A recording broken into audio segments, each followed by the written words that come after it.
ఆ రసం చేస్తారు, దాంట్లో పురుగులు ఉంటాయి, అన్నంలో ఇంత పురుగులు ఉంటాయి. తినాలా ఆకలి అయితే ఉంటుంది, చూస్తే తినబుద్ధి కాదు. ఎంత కష్టంగా ఉంటుంది అంటే అంత కష్టంగా ఉంటుంది. అక్కడి నుంచి రావాలి. ఆ తినింది ఆలస్యం. మజ్జిగ పోసేవాళ్ళు అప్పుడు ఆ మజ్జిగ చూస్తే నవ్వు వస్తుంది. తెల్లగా ఉంటాయి నీళ్ళు అంతే. ఆ గిన్నె అంచు ఒకరో బాగుంటుంది, దానికి ఎట్లా అన్నంలో అటు వచ్చే దాంట్లో కూడా మళ్ళీ పురుగులని తేలుతాయి.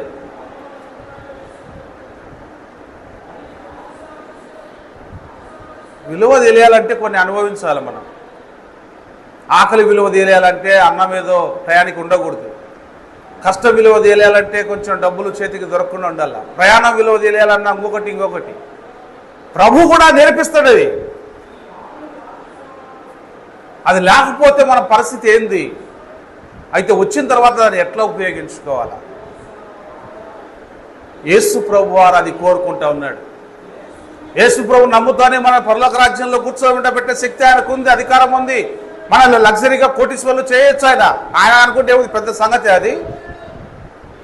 ఈ కష్టాలు, ఈ కన్నీళ్ళు, ఈ బాధలు ఒక్క క్షణంలో తీసేస్తాడు ఆయన. ఆయనకు పెద్ద సమస్య కాదు. అయితే దేవుడు నీకు ఇచ్చేదాన్ని నువ్వు నిలుపుకుంటావో లేదో టెస్ట్ చేయాలి కదా. నీ చేతికి దేవుడు ఏదైనా ఇస్తే దాన్ని నువ్వు ఎట్లా సద్వినియోగం చేసుకుంటావో తెలియాలా. ఈ విధంగా సువార్త పనిలో కూడా సిద్ధపరిచిన సత్క్రియలు చేయడానికి నీవు నేను పాత్రులముగా ఉండాలా.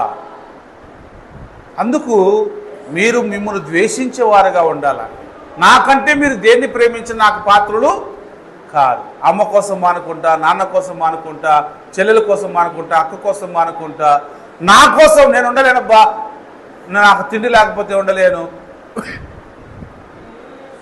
నాకు ఈ సౌకర్యం లేకపోతే ఉండలేను, నాకు అది లేకపోతే ఉండలేను. కుదరదు. నీ శరీరాన్ని నలగొట్టుకోవాలి, దేవునికి అంకితం చేయాలి. యేసు ప్రభు అప్పుడే మనల్ని ఆశీర్వదించడం ప్రారంభిస్తాడు. మీరు